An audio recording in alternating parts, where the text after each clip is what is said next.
Previously on agentpalmer.com, a book review of Len Dayton's XPD, a movie review of 2014's Need for Speed movie, and the last of the pre-launched episodes of this podcast have aired. This is the Palmer Files, episode 4 with guest Margo, also known as the Brooklyn Fit Chick, where we talk about health and wellness, diet and exercise, and things might get batter dipped and fried. Let's do the show.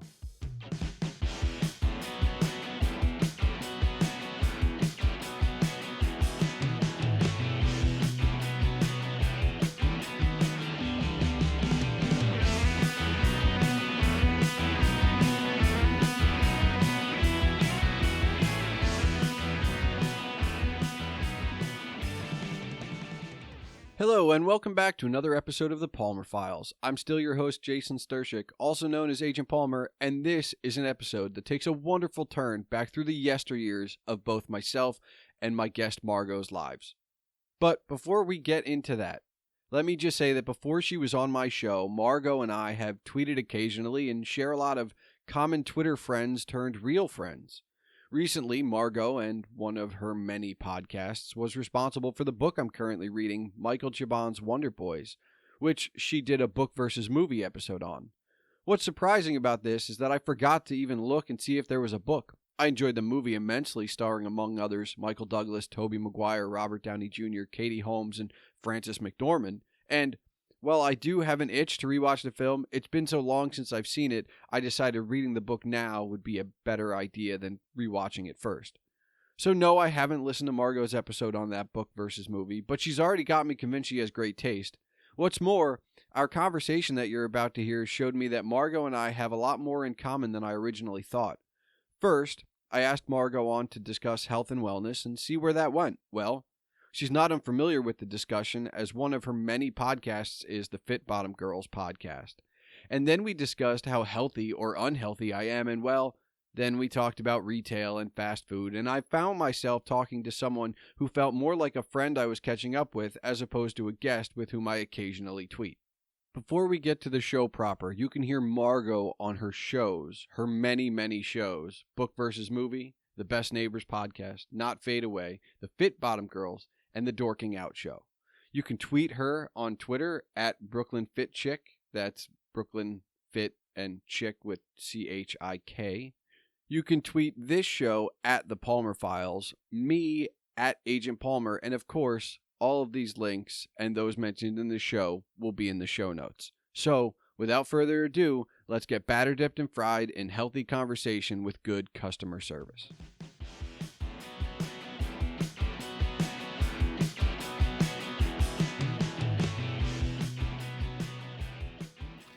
Margo, I want to talk about health and fitness or health and wellness, but I don't know what to call it.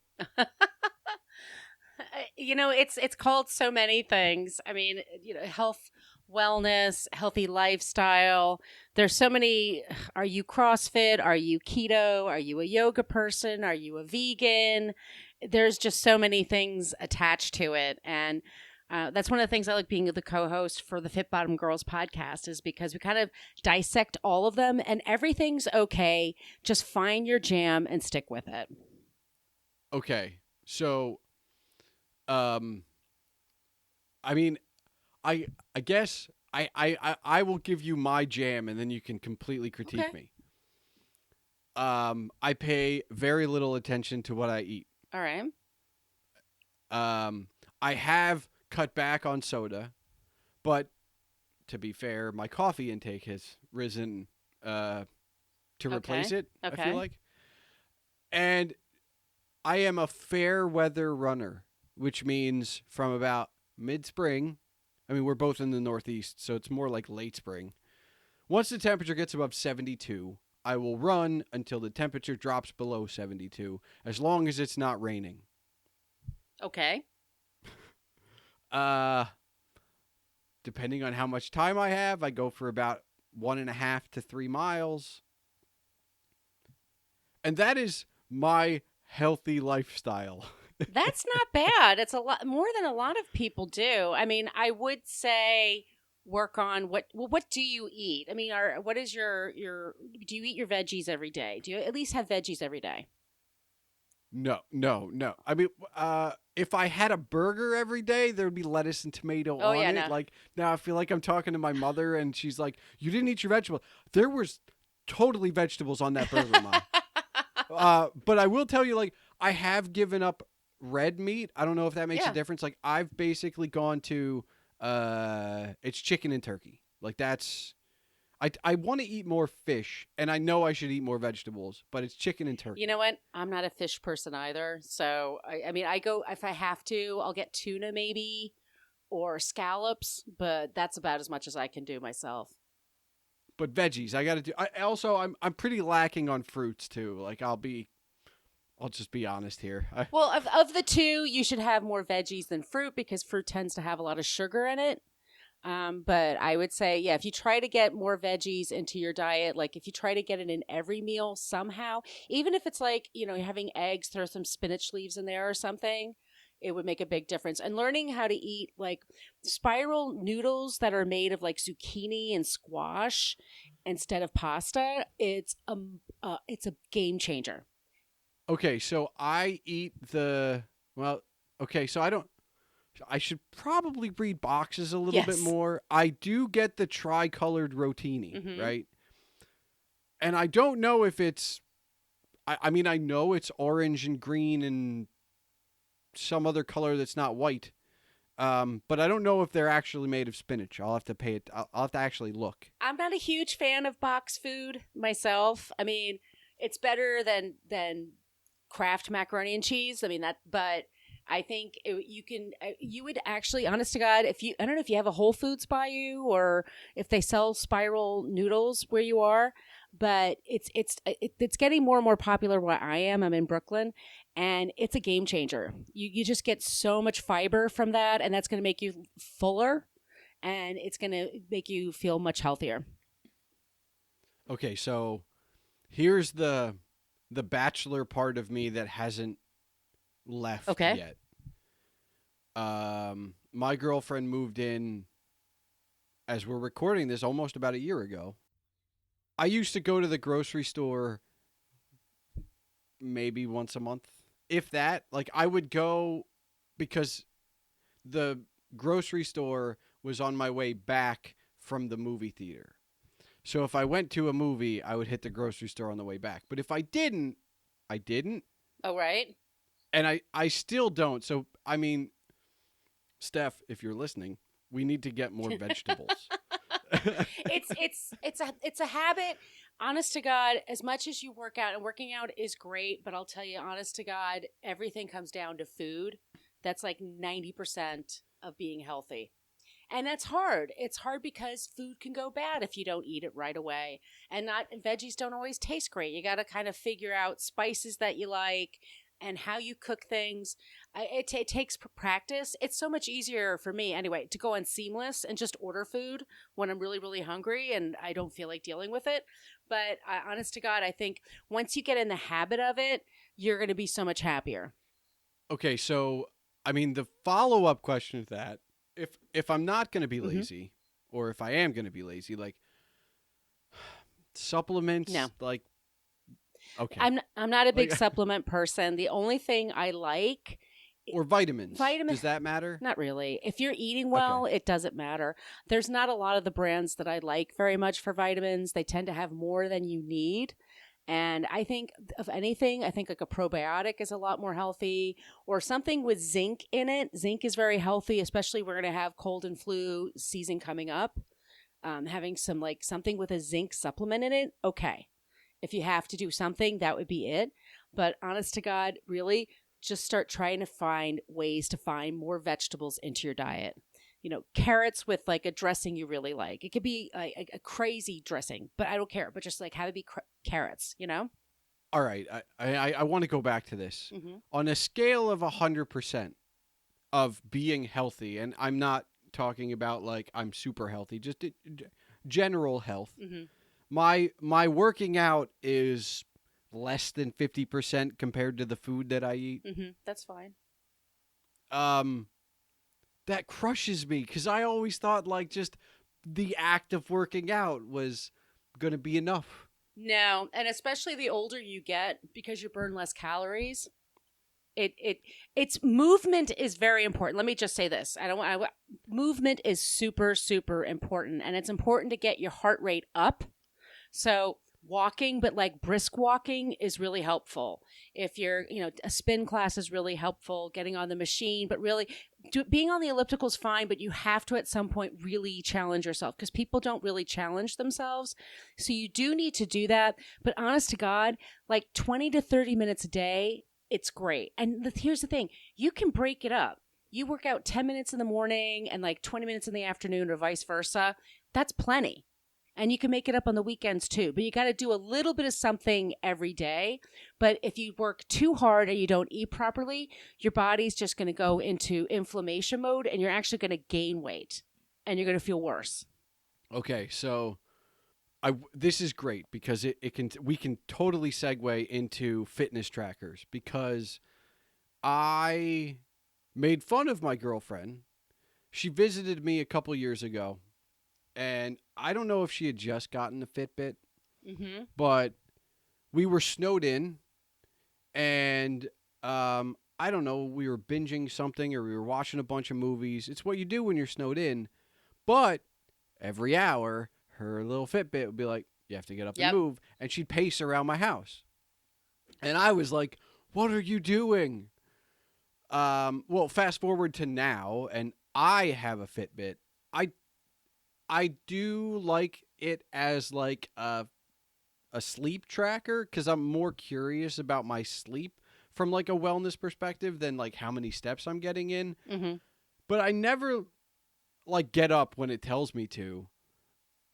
I'm just kind of like, oh, I hit it this hour or I didn't, but I'm not going to go out of my way. I got like, I don't know. Should I be like, is that a thing where like I am getting up? It's not like I'm not getting. Yeah.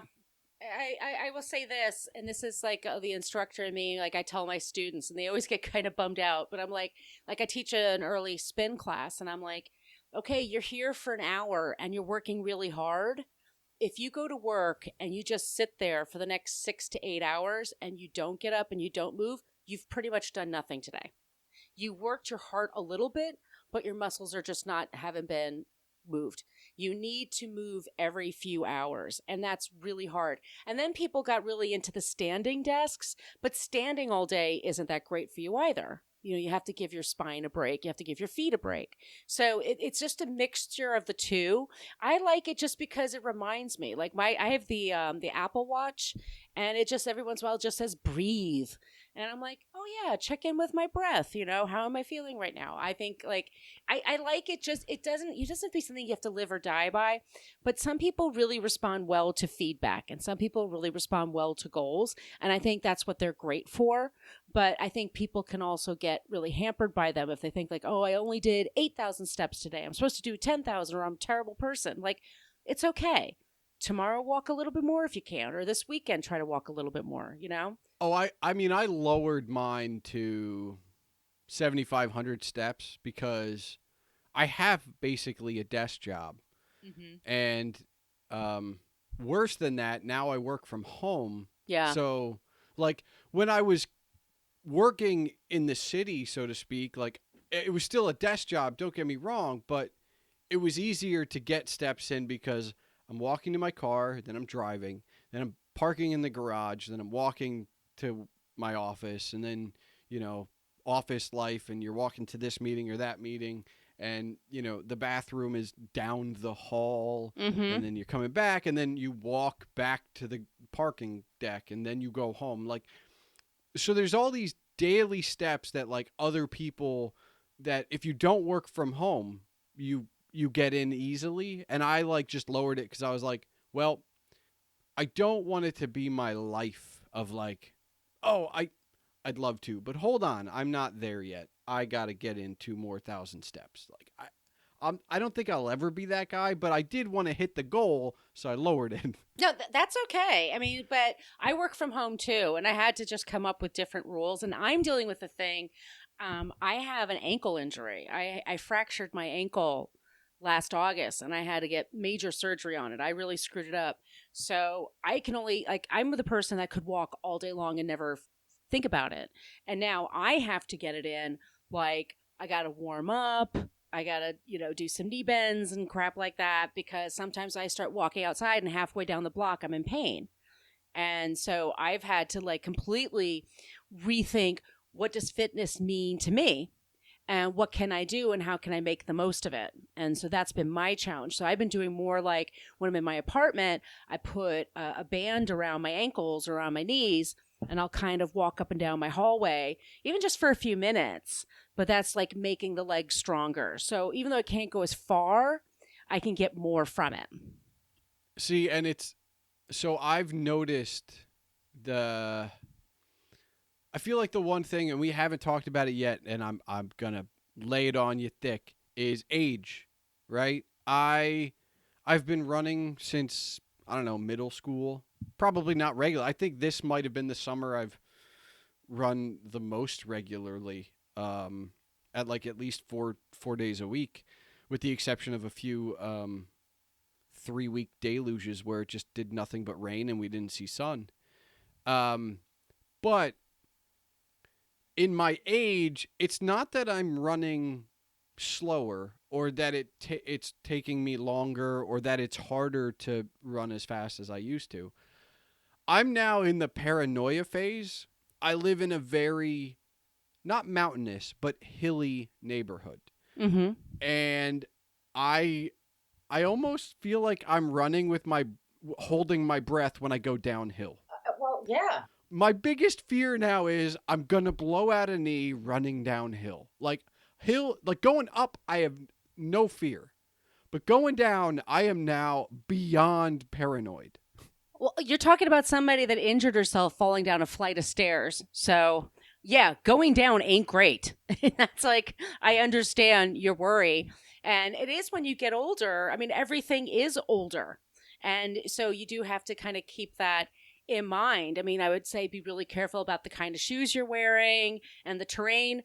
When I see people running in the rain now, I'm just like, don't you know you could slip and fall and that could be it? Like, it just, yeah. Age isn't fun. My old Jewish grandmother, my Bubby, she was never like, I mean, listen, I got spoiled by her completely and utterly in every facet you could possibly imagine. If there's anybody of my family listening, yes, I was the one. I was also geographically the closest to her. So I feel like, and I was the youngest on that side of the family. So it kind of lent to like, you're going to get spoiled completely. And while she never said like, be careful, hers is the voice I hear in my head when it's like, are you going to go for a run today? No, because it's raining. I could slip and die. And it was never that much, and this was my loving Bubby. She's, every time I stopped by, she had a pack of double stuffed Oreos with 3 missing that she tested just for me. Aww. Right? And what's weird is I never really, I went to college about 45 minutes away, so I just stopped by sometimes. And she always had 3 missing double stuffed Oreos from a full pack for me. Always. But she ate a lot of fruit too. Like I need to get into that, and we already talked about it, but like that paranoia, like that's a major hurdle. No, I live in Brooklyn, so I have a lot of friends that are Jewish and tell me about their Jewish mothers and grandmothers, and they're no joke. They will make you frightened of things. Because if something can happen, it will. I don't know what to tell you. Do you have any room for workout equipment at home? I mean, is getting something like a Peleton bike or something like that, is that a possibility? Or I so really want to get one Me of those. too. Like I really do, except I live can't in a afford house it. that, well, I probably could, but my issue becomes I live in a house that was built in the 1930s. So it's kind of small. It works for the two of us that are here, but the only place I can put it is my basement. And I am 5'10.5" if I'm generous, and there's just enough room in my basement of clearance to make it work. But if I put it down there, I can never get up in the saddle on that bike. Right, that is a problem. Unless I positioned it right in between two sets of like runners along the ceiling, and then I couldn't move my head left or right. So that ends up becoming my issue with that. I could put it in the garage, but it's the Northeast. Right, it's going to be freezing half the year, yeah. Yeah. So I really want one. Like, I basically need to find some room in my office, which would probably be the only other place I could put it. It's the one thing I have friends that an at-home piece of equipment that a year, 2 years later, they're still using. You know, everything else you use a few times and then you forget about it. It becomes the you hang your laundry on it. Yeah, exactly. Yeah. It's the only one that I know of that people like I know that love it because and they also have programs around the world that you can kind of join, but they have like 10-minute rides, 20-minute rides. Like, come on. It's like can they please sponsor this show because we're giving them a free commercial right now. And what's funny is they've kind of exploded onto the scene like in a massive way in the last year or two. I am, as anyone who's followed my blog for probably since its inception, I think maybe I missed a couple years. I always recap the Tour de France. Always. I may not watch a lot of cycling, but I always tune in every July for the whole thing. And they've been not a sponsor, but I've seen the commercial for those bikes for at least the last 7 or 8 years. Like, well before they became a brand name people actually knew. And I kind of wanted one back then. And now it's like it would fill in my exercise gap between when it falls below 72 and then when it gets above 72 in the winter. Yeah. Yeah, dude. Spend the money. I just need to make the room for it. Yeah. I guess is because I also feel like I probably have room to put it in my bedroom, but I feel like that I feel like that's a mistake. Like I don't know why I feel this way because I've never done it myself, but I feel like putting exercise equipment in your bedroom is like a mistake. I don't like it myself, and I'm talking about somebody. I'm a very bad sleeper and have been since I was a child. So my bedroom is like there's no TV in there. I barely have any electronics. It's like that's just got to be for sleeping, and that's it. Or reading and sleeping, that's it.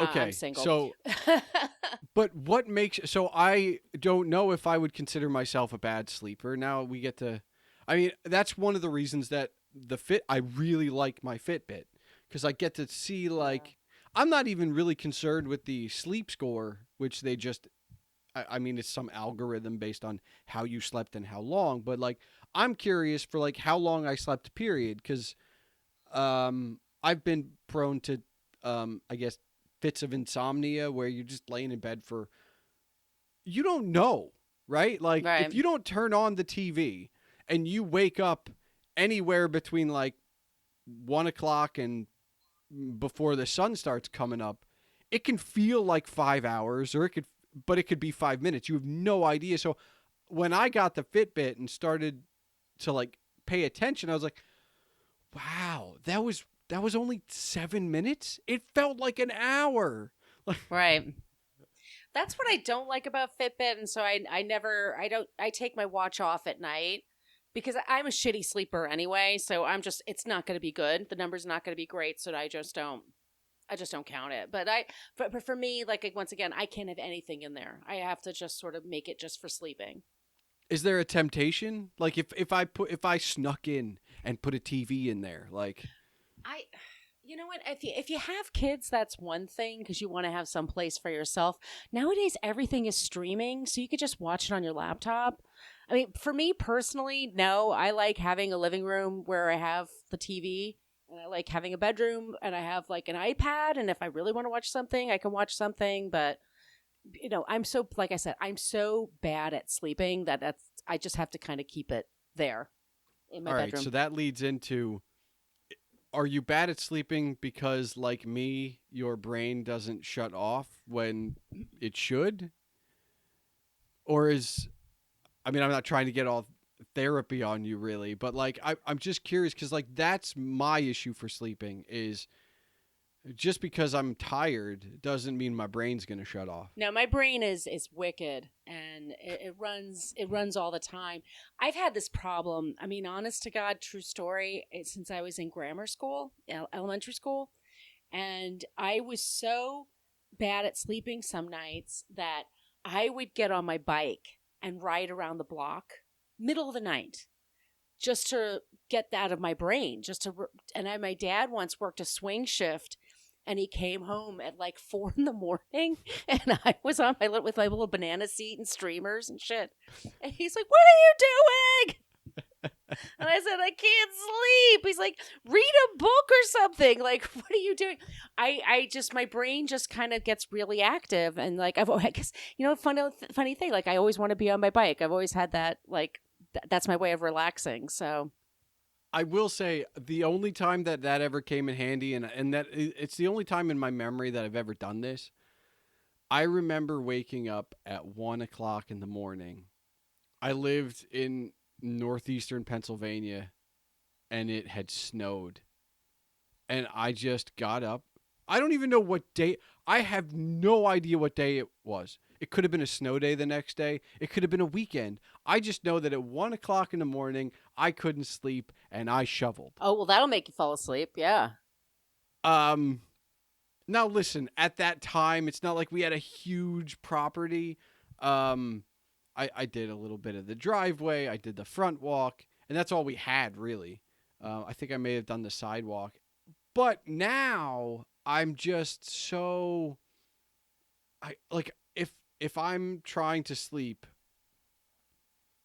I'm afraid to get out of bed because I fear I'll never go, or not never, but like it's 3 o'clock in the morning.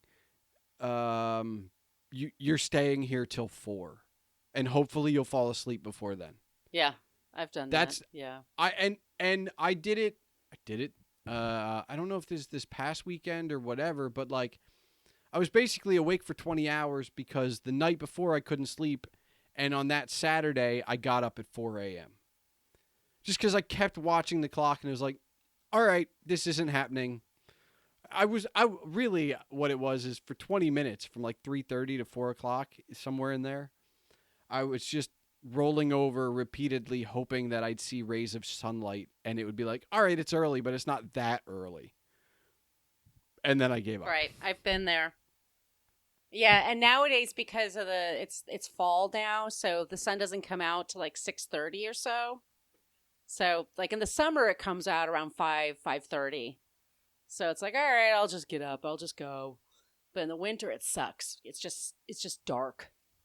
All right, so that I mean let's talk about seasonality for a moment, because obviously wellness is more than just exercising and or health or whatever we call it.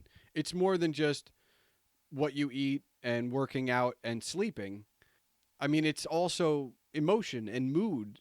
It plays into that a little bit. You're in New York. Do you have any advice for those of us in the Northeast when it's like December and just dark all the time?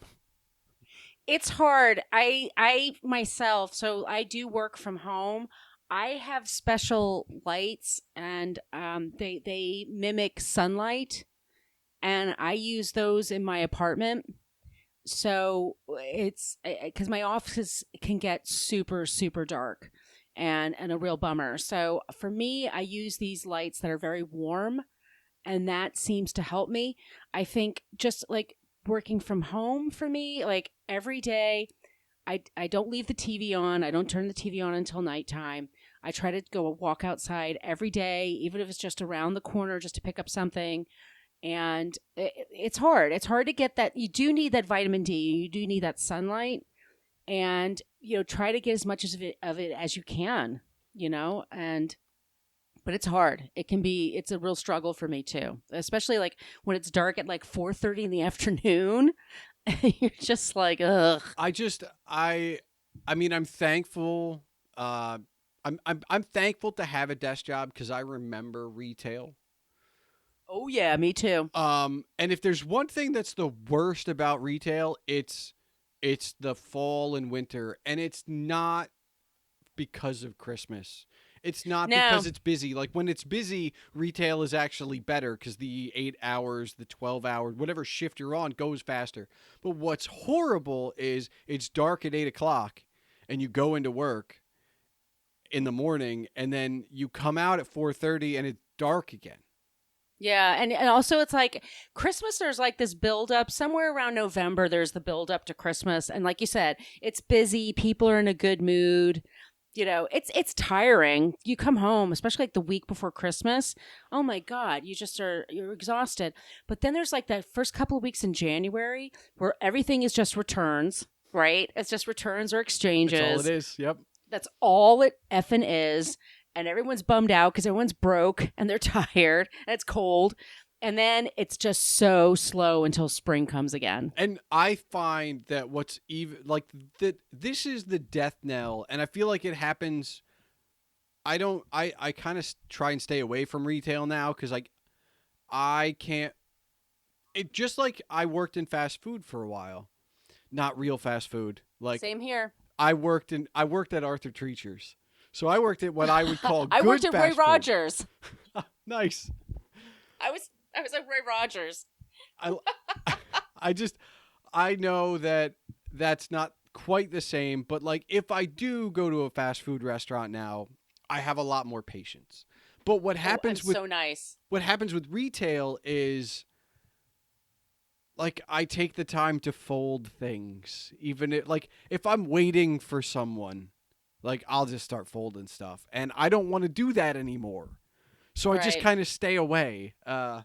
But yeah, what I find was the even worse was like the bathing suits. Like you do returns through January, and then Valentine's Day stuff goes out in the middle of January, followed a week later by swimsuits. What? What? I understand that people go on like cruises and they hop a plane to Florida, but why are we putting summer stuff out in February? Like it mentally messes with you to the point where I spent 7 years in what I call retail hell, and you just become numb. And it's not December. It's all right. Christmas stuff's coming down soon, and we're getting ready for returns. And the calendar just goes away. Yeah. There was a book that came out a few years ago about retail, and it was a journalist who was laid off, during the recession of like 2008, 2009. And she worked in Pennsylvania, I think it was. She worked at a retail place for a year, and she wrote about it. And it's just like, just dealing with customers can be so draining. Some people are great, but some people are just not. And then it depends on what your store sold. So this one store I worked at a shoe store all through college. And then I worked at a store that sold dance wear and workout wear. And in October, we would sell costumes because all you need are leotards and tights. So the whole store would be taken over by these costumes. And honest to God, by like October 30th, you wanted to punch people in the throat. You were so sick of devil horns and angel wings, and people would try to return leotards. They tried on at home, and it just was like, it took me years to enjoy Halloween again. And it took me years before I could go shopping at the holiday, like in December, to go Christmas shopping in a store. It took me years to do that because it's just so much stuff that comes back to you. I just learned the other day that Kohl's is taking Amazon returns. Oh, no. So and that's where I worked for 7 years. I worked at a Kohl's. And Kohl's return policy was, if it's in our system, we'll take it back, no questions asked. I once helped return at customer service an outdoor patio set that had, I swear, just been bought and used for 5 years, and they were like, we can get a new one. We'll just return it. And the policy was you'll take it. So, like, you become, I don't want to say jaded.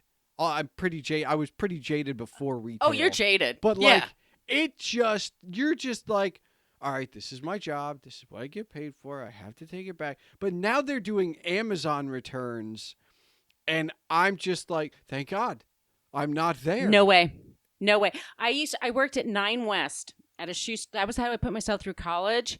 And people who have like 2 different size feet and would say to me, oh, I'll just buy both of them and then I'll figure out which one is better and I'll bring the other one back. And then they would switch them so that it'd be like the left would be an 8.5 and the right would be a 9. And they think I'm not going to notice that.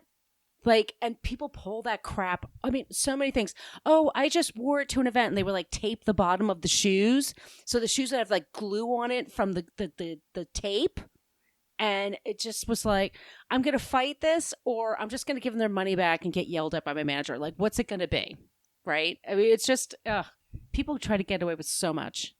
I don't remember if I took advantage of systems like before I worked in fast food and before I worked in retail, but I know I definitely don't now because I have such a, like, I walk into those stores and I'm like, I have a kinship with you. I know it could be your best day. It could be your worst day. I've been there, buddy. I know what you're going through. Yeah, I worked at the drive-thru. In Roy Rogers in New Jersey. And one night was there. Was it one of the Turnpike ones? No, it wasn't a Turnpike one. Right. It was in Glen Rock, which is one of the nicer ones. And it was very late on a Saturday night. So Saturday night, like after 8 p.m., it's just, at a fast food place, it's a crapshoot. You're getting the drunks. You're getting just like crazy people. How late were you open? We were there till midnight. I remember we would get out around 2. Okay. Yeah. And it was really late. It was like 10 or 10:30. And somebody came through the drive-thru. And I thought they sounded weird. And they came up to my window and then they pointed a gun at me. And they robbed me. And I had to give them the money and stuff like that. And I remember just thinking, like, I'm making $5 an hour here. Like, I have no loyalty. But it was frightening. I was just like, I'm just a kid.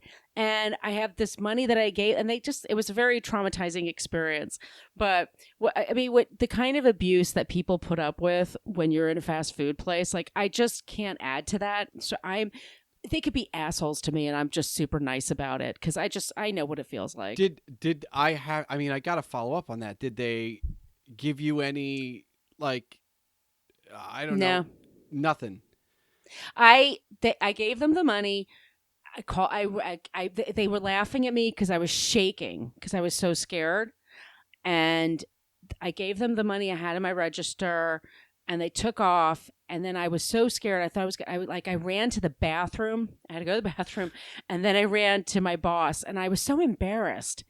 And he was like, no, you did the right thing. Just give the money. We don't care. It's okay. But then they're like, so what did they look like? I'm like, I don't know. A couple of white dudes, like around 20 years old. Yeah. You know what I mean? Like, then all of a sudden it's like I couldn't, it's like I can't remember specifics or what was the car, what was this, what was that. Like on those shows like Law and Order when people could recall everything, I'm like, how can you do that? Yeah. I couldn't remember anything when it was done. In a panic, that makes no sense. Like if I'm even slightly distracted by something, I don't even know who's talking to me. Yeah. Like, memory's a funny thing. Yeah. But did they give you any counseling? Or no, of course not. No, this was another time. Well, yeah, it's they were just like, "Are you okay? All right. Do you want to work the salad bar? Yeah, I'll work the salad bar. That's better." And so that was much better. But I loved the drive-thru up until then because you were just to yourself. You could sit, you could think. It was great. Yeah, I didn't have that. Nothing really bad happened. I mean, it's Arthur Treacher's. Our target audience was 75 years old. Yes. Like, we knew that on Tuesdays when the welfare checks came out would be our busy day. We had a guy that we literally gave him a nickname of Diet Coke because while we had changed the machines from Coke to Pepsi like 4 years prior, he always came in and asked for Diet Coke, and then he'd come back up and ask for a refill. Of course. But he wouldn't ask. He wouldn't ask. He would just come up, rattle his icy little small cup. It was always a small cup. He wouldn't spend any more money. And it'd shake his ice and be like, Diet Coke, even though we didn't. But... And yeah, you're like, what do what is his life like? And you balance that with, well, I was, I don't know, 16, 17, and I mean, I could drive, but you don't really have a lot of other things you can do. So, like, I was friendly with my assistant managers. Occasionally, it'd be like 15 minutes to close, and you'd be like, I feel a rush coming on, and you throw down some food so you can take it to your friends that you're hanging out with later that night. Yeah, totally. And that's probably the guiltiest thing I ever really did when it comes to that fast food stuff. It's just like, oh yeah, I'm sure. Listen, Arthur Treacher's doesn't even exist anymore, so no, I feel like nor I'm does Roy safe. Rogers. I will say, I think we're okay. We could tell our stories if now. I could have, I would have stolen a bag of the Hush Puppy mix, because like when I run into friends who knew me or everybody talks about the Hush Puppies from Arthur Treacher's. And I've tried occasionally if I'm at a place, and Long John Silver's may have Hush Puppies, but they're not that good. I don't know. There was just something about those. And listen, I saw them getting made. I know what they were. They weren't much, but it's just there was something about them. We had biscuits at Roy Rogers that we made from scratch, because biscuits with your chicken. Yeah. So what we would do is we would take hot biscuits and we'd crunch them up in. We sold soft serve ice cream. Okay. So you take the biscuit and you take tongs and you crunch it up, and then you put some strawberries in there, and then you put the vanilla ice cream on top. So it's like strawberry shortcake. Nothing in my life has ever been as delicious as that.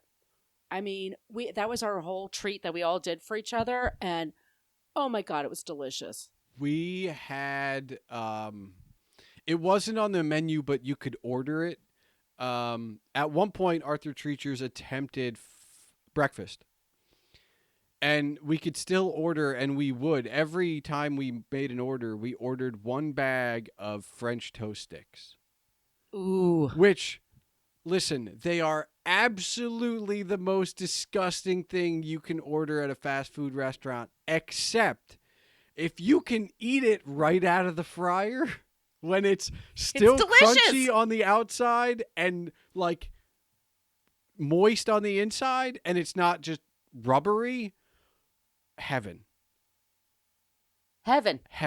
It was ridiculous. And you know what? They were lightly brown sugar seasoned to begin with. You ate them plain. You didn't need syrup for them. And it's also where I got ruined on French fries too. Because again, when you work there and you are so used to just, I want some French fries with my lunch, I'm going to have fresh fries. Yeah. But Arthur Treacher's had a potato topping bar. Oh, we had a baked potato thing too. So it was, I missed that. What can you come up with? And it was like, the chili with the cheese. Yep. But if you put the right amount of onions, and then you get like adventurous, but like it was just, that was probably the healthiest thing I was eating back then. I don't know what I was putting on, it wasn't, but the baked potato is probably better than the French fries. I'm sure I did the same thing. We had baked potatoes. I think I liked au gratin. I liked it with the cheese and broccoli. Yeah. But you like the fresh steamed broccoli and the fresh cheddar cheese from the the refrigerator and everything. Oh, bacon bits, sour cream, forget it. Now, I did want to ask you about trading, because my statute of limitations is gone. In the strip mall type area there was a Pizza Hut, a McDonald's, and then they built an Arby's. And we would call around. And for like a year and a half, it was great, because at some point, no matter how much you get to be creative with your own food, you get sick of it. Like we would call up like Pizza Hut, and they'd be like, yeah, we'll trade you like 2 medium pizzas for like, I don't know, 4 fish sandwiches and some hush puppies. Oh, Great. that's brilliant. No, we didn't have that. We were the only thing in the strip mall. So this went on between all of the restaurants. It was great. And like we, with the exception of the Pizza Hut, the Arby's and the McDonald's, we had a system. So like we didn't have a drive-through, but we'd send somebody through their drive-through, and we'd hand in the food, and they'd hand us what we got, and it worked brilliant. out so well until, and I only remember the 2 entities, but I don't remember which entity called which anymore.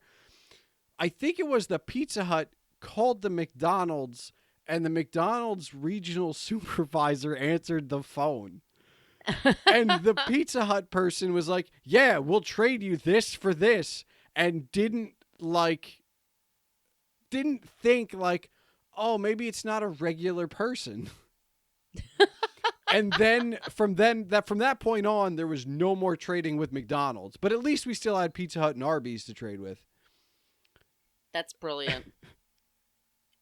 Do you remember, like, God, in the summer, I would work, it was the 8 to 4 shift. I remember that. Like, you would come in at 8 in the evening and you would get home around 4 in the morning. And because it was like so much cleanup, but you got double time if you did that. And it's just weird people that work the overnight shift. And it was just me and other kids in my neighborhood. Like, I don't know. I have a lot of fondness for those times. I don't know. It taught me a work ethic. And I don't know, having your own money and making friends from other schools and stuff like that. I loved it. It was, I absolutely think that may have been one of my favorite jobs. I had a manager. It's the favorite job I ever quit. Yeah. And I will tell you this gem of a story. The assistant manager was a guy named Raj. And the manager was Christy, and Christy was wonderful. She was understanding, and, you know, if it was her, Raj was like in his mid to late 20s at the time.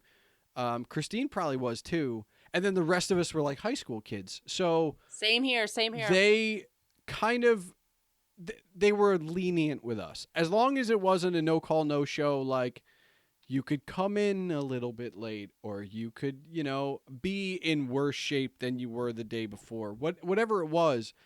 And it was kind of the first time where not only do you have your own money and you have this freedom, because like, I mean, we closed at, I think, 11. So like the latest I would be out of there is like 12:30, but you have this automatic freedom where, because you have a job, like the curfew with your parents, whether you had one or not, is gone. Because like, it totally went away. I didn't have to go to church anymore. I'm scheduled. Because I was working. Yeah, you're scheduled to work until you're scheduled to work until close, and you don't get out of there when the door is locked. And it was you're hanging out with older people. Like, these are I mean, for a 15, 16-year-old, like mid-20s, like, you're old. These are adults. Oh, yeah. They had cars. They had apartments. I thought that was amazing. I feel like there's, I think I've always been able to talk to older people. On one side of my family, I'm the oldest by 7 years, which means for 7 years of my life, there were no other grandchildren to play with. I just had to learn to talk to adults. And then I think it made it easier at that point when it was like, oh, well, he's like 8 years older than me, but he's just a guy. Like, and you learn that, like, they like doing the same thing I do. Like, that's great. Mm-hmm. Like, and now I feel like I'm older now than the oldest person I ever hung out with was then. Yeah. But I still don't feel that way. And maybe it's because I still eat like I used to. And maybe it's because I don't sleep very much. And like, well, I mean, I don't know if it's a meme, but it probably is, of like, you know, in Avengers, at the end of the first Avengers, Cap-ass Hulk, like, how do you control the anger? He's like, that's the secret, Cap. I'm always angry. Well, you know what? My secret is I'm always tired. How can I function on very little sleep? Because I'm always tired. I'm always functioning on not enough sleep. And even when I get enough sleep, it's not enough. I'm sure that'll change. I'm sure that cannot go on forever. It does not. We started this whole conversation talking about health. There's no way that I can remain healthy, functioning human and like not settle into some kind of more regular sleep pattern. But I still feel young at heart. Like we talk about being afraid of running downhill, but that's a paranoia. So like I feel like it's not age. Right. No, I feel like I'm still really good friends with someone who we work together at that Roy Rogers, and we talk about it all the time. Like, she never got married either, and she's a huge Springsteen fan, and she just follows Bruce on tour, and she makes enough money that, you know, when he's not on tour, she makes good money and she saves it and she goes on trips and she sees him wherever she goes. And she's like, in a lot of ways, I'm still that 18-year-old kid. And, you know, good for you. Yeah, I mean, a friend of mine just moved near me. One of my best friends it's the first time we've lived within a few miles of each other. Actually, it's the first time we've lived. I mean, we do live within a mile of each other now, but it's probably the first time we've lived within an hour of each other since high school when we were about a mile apart. And he was one of the guys I used to share that food with. And we were hanging out the other day and he's like, dude, my parents used to love when you drop off those hush puppies. And it's just the littlest thing. Cause I guess the other thing that I'm sure it was the same for you, like you treat your friends well. Like I never dropped food at quarter to closing time for myself. It was because I'm gonna eat it with my friends. Yeah, exactly. That's totally the way and there's a worldview that completely changes where, and I don't know when it happened, but I'm doing a lot more things, or I'm going back to doing things with friends now, when in high school and college that's all it was. You never really thought about yourself. You thought about your group as the self. Mm-hmm. And I learned a lot of that working fast food. Like that was all like, what are we going to do? And what are we going to do when we get out of here? Right. What movie are we going to go see? Yep. And I remember there was a 24-hour Walmart like within 5 minutes of it. And if we didn't know what we were going to do after we closed, we'd go wander around the Walmart because it was a place to go that wasn't home. Right. No, I totally understand that. And that friend I'm just talking about, by the way, I remember when we worked the 8 to 4 shift in the morning, 8 a.m. to 4 p.m., a couple of times we went into the city, into New York, and hung out till like 2 in the morning and then take the bus back. And Carol had a key. She was she was friendly with one of the managers, so she had a key. So we would bring clothes with us. We would get there around 4 or 5 a.m., go into the Roy Rogers, sleep, in one of the seating areas until somebody came in. And then we'd start working and then work 8 to 4. And, when you're 16, 17, you're like, yeah, okay, sure, let's do that. It's astonishing to me now because there's no way I could do that now. I'm with you. I'm sure there were nights where that happened because I was hanging out with the assistant managers. But like now, the thought of sleeping without a bed right now. Oh no! Like in a banquette? Yeah, like in your jeans and shit. No. But we thought it was amazing. We were spent the night in New York. Yeah, and there were these moments of freedom that like. This is if there's anybody under the age of 18 that's like, come on, guys, like what? Like, no, you don't understand. Those moments of freedom go away when you become like a real adult because like you have to make the choice to stay up late. It's not, can we, or when are we going to, or what are we going to do? It's, those aren't decisions you make. If there's something to do to stay up, you stay up. But now it's like I have to first make the decision that I'm going to stay up late. And that's not freedom anymore. No, there are consequences to staying up late now. There weren't any then. That's the difference. I don't react well to just 4 hours of sleep. If I stay up all night now, I feel it for days. It's like when they change the clocks back, I'm one of those people that's like, what's going on? What time is it? I don't know. It's so funny. We need to go. I mean, it's a different conversation, but we need to do away with that. Like, yeah. Oh, absolutely. I've been on that train for a long time. I will say, I don't usually get into politics, or I haven't. I don't, but didn't Bush Jr. was supposed to get rid of daylight savings time. I remember that being like a talking point for him through one entire summer, and that it never happened. They for some reason it'll never happen. I thought sometime I don't think in our lifetime it will. For some reason it has to be there. There's too much. I mean, I don't know. Someone's making money from it. I'm sure that's clear. Yeah. Yeah. Or there's too many votes to be had by keeping it. Yeah. I agree. I did want to ask though, is being a fitness coach, is it easier because you can see behind the curtain, or is it just as well, you still have to motivate yourself? Oh, you mean for me? Yeah, for you. It's hard. It's harder because I give so much energy to other people and what they need to do. We're just as bad as anybody. Trainers you will see at the bar as much as anybody else.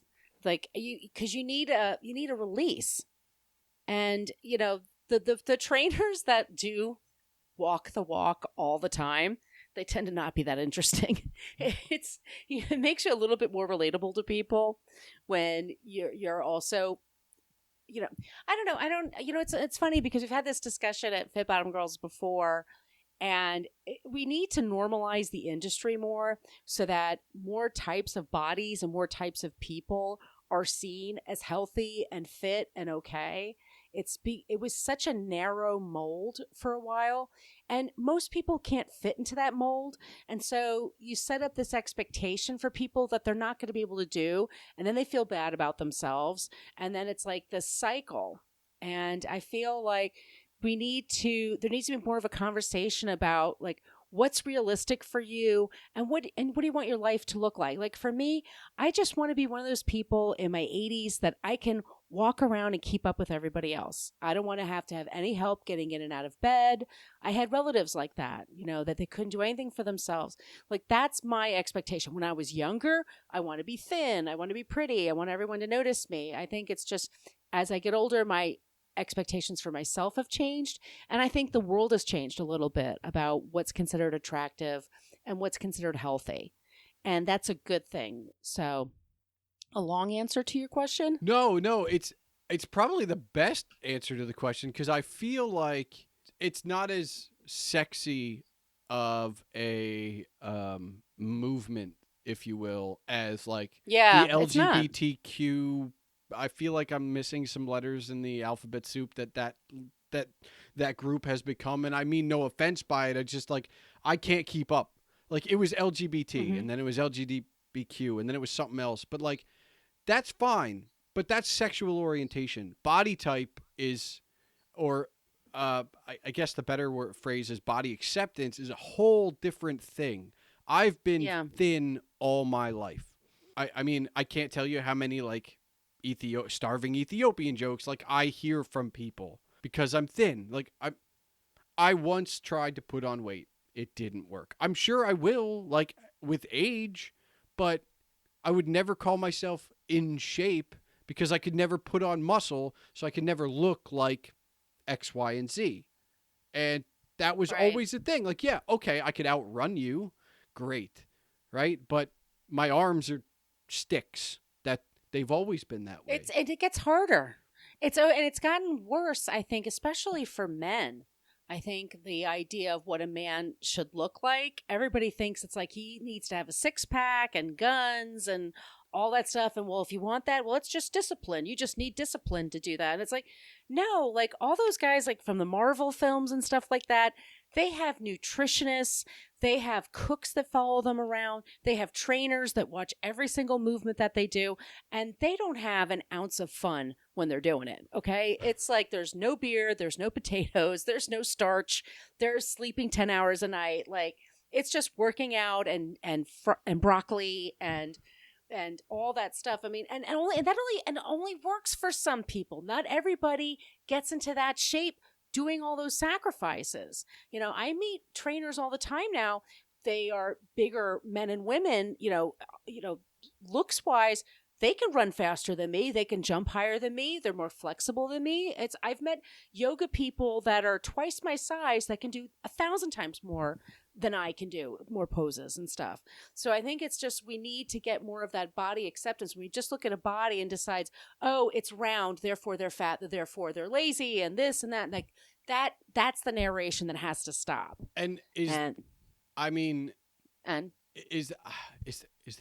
I don't even know what, like, I'm speechless as to how that even starts in a conversation. I know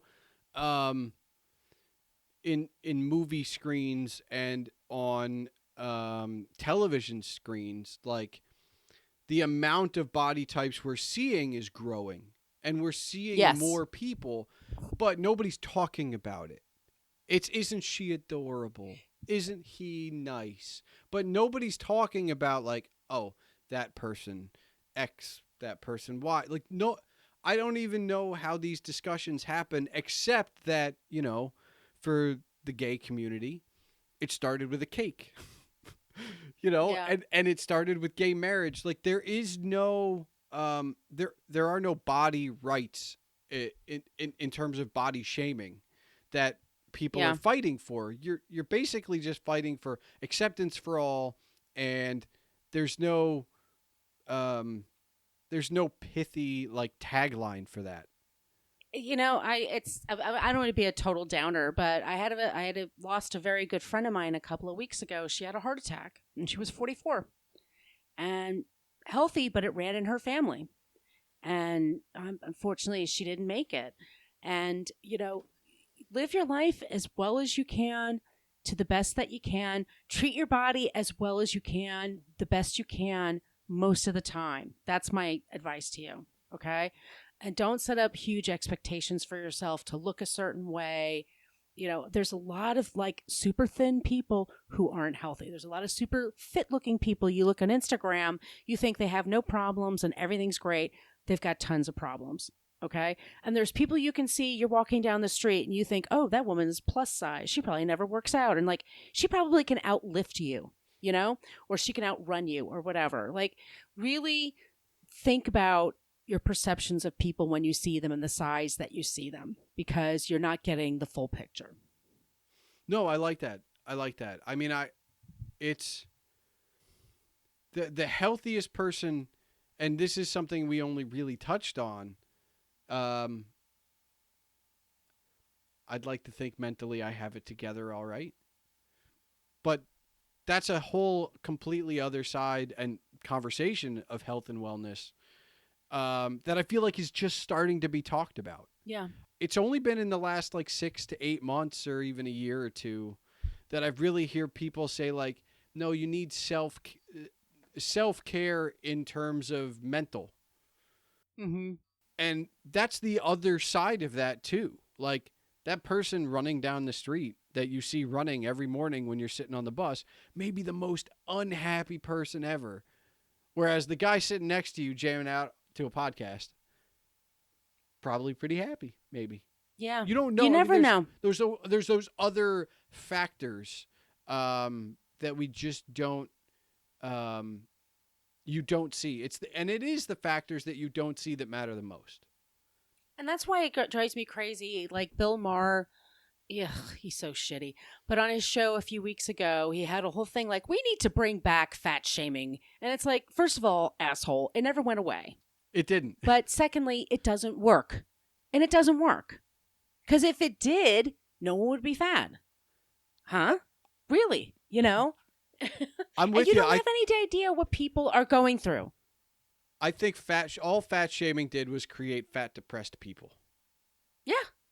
or more depressed people. They didn't even have to be fat for that matter. I mean, No. I mean, I should take that back because I know people. I remember you and I are older. So we went to high school in a pre-social media, not pre-internet, but like the biggest thing for us was ICQ and IRC. AIM hadn't even hit yet.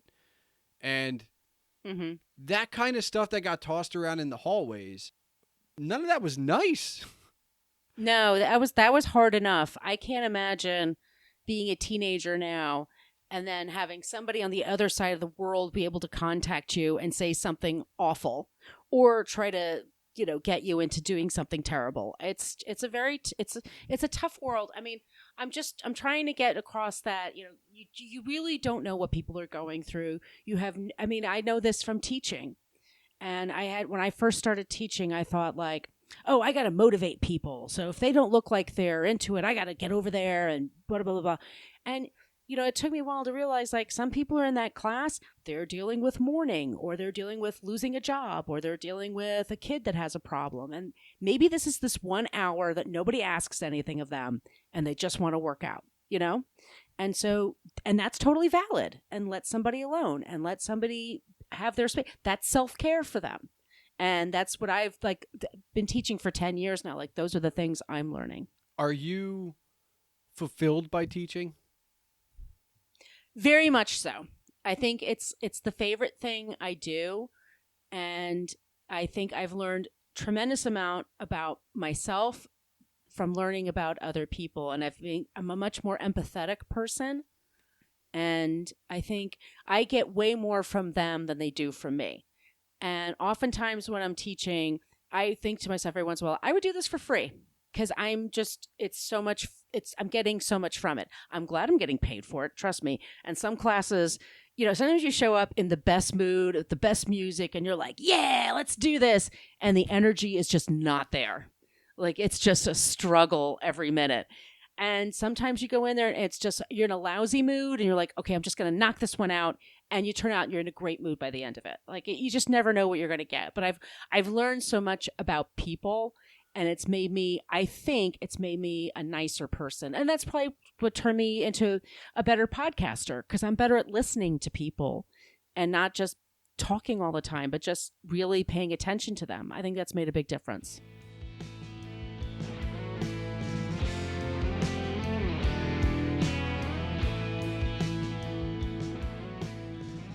I started to and failed to complete telling the story of how I quit that fast food job and then regained it. So that's what I can do here. Christy, my manager at the time, quit due to some corporate changes. I'm really fuzzy on those details, which led to a new manager at the Arthur Treachers. We'll call him Tom because I have absolutely no idea what his real name was. Tom wasn't that well endeared by those of us who liked working for Christy, and one day, not too long after Tom had started, he and I got into a bit of an argument over whether or not I was properly washing dishes. All I remember of that argument is stating that he couldn't cook, much less clean, in fast food, and I walked out. Perhaps it's not much of a story, perhaps it is, I don't know.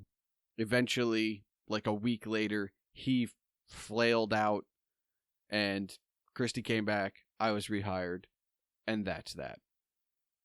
Now that I've got that out of the way, while this conversation could lend itself to a few after-school special endings, eat better, sleep better, don't judge a book by its cover, etc., etc., etc., I think the mental health angle is the one that matters the most. Do what you like and what you love. Consume things that make you happy and hang out with old friends and make new ones. Reminisce and make new memories. Recently, Sturgill Simpson's Sound and Fury, the album and the Netflix special, has been keeping me sane. It's put a dent into my podcast listening, but it's helped to be the soundtrack that has gotten me through some tough days recently. Plus, as I record this by myself in my secret undisclosed location, Make Art Not Friends is a song after my own ambitions. I've come to terms with the idea that I'm at my most content creating something, working on blog posts, this podcast, other podcasts, and passing projects for myself and with my friends. That stuff is enjoyable. But more than that, it's fulfilling work. Otherwise, there wouldn't be this podcast. There wouldn't have been all those ProxyCast episodes, and there wouldn't have been the blog that started it all off. It's cool to say I have a blog or I have a podcast, but it's been the work to create the Palmer brand you all know. It all hasn't been easy, and it's not always fun, but it's always been fulfilling. Hitting publish. That's great. Happiness isn't overrated, but are you fulfilled? It's a key component to mental wellness. At least I believe it is. Thanks for listening to the Palmer Files, Episode 4. As a reminder, all links are available in the show notes. And now, for some more official business. The Palmer Files releases every 2 weeks on Tuesdays. If you're listening, I encourage you to join the discussion. Let me hear what you think. You can tweet the show at the Palmer Files. You can tweet myself at Agent Palmer. And this week's guest, Margo, at Brooklyn Fit Chick. That's chick with 1C. Email the show at thepalmerfiles@gmail.com. And don't forget to visit Margo's site for all her podcast links, Brooklyn Fit Chick with 2Cs.com. You can also see what I've got going on at agentpalmer.com. Also, hear more of me in the meantime on Our Liner Notes, a musical conversation podcast with host Chris Meyer, and my new gig as co-host of the Podcast Digest with Dan Lizette.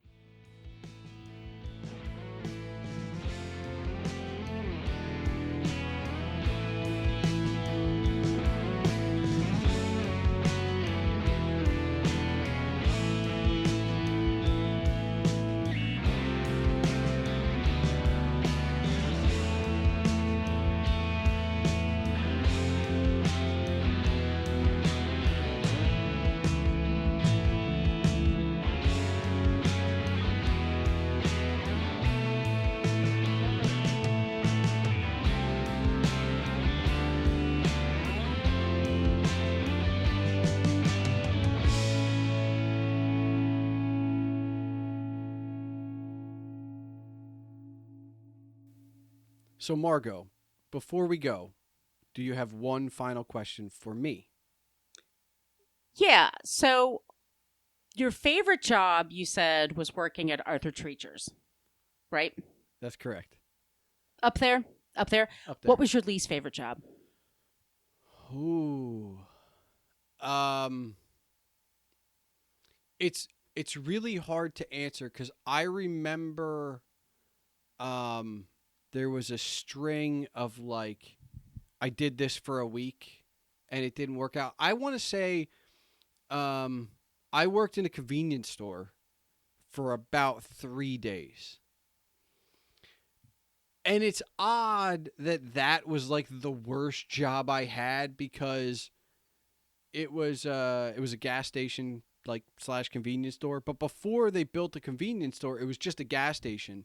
And as a young teen, hanging out with some friends at the gas station, which is what you do in a small town, I would help pump gas. So it just seemed like, oh, they put a convenience store in. My friends aren't there anymore, but I should be able to do this. It was the worst. I have no idea what was so bad about it in hindsight, but I lasted 3 days before I was like, I can't do this anymore. Yep. I can see that.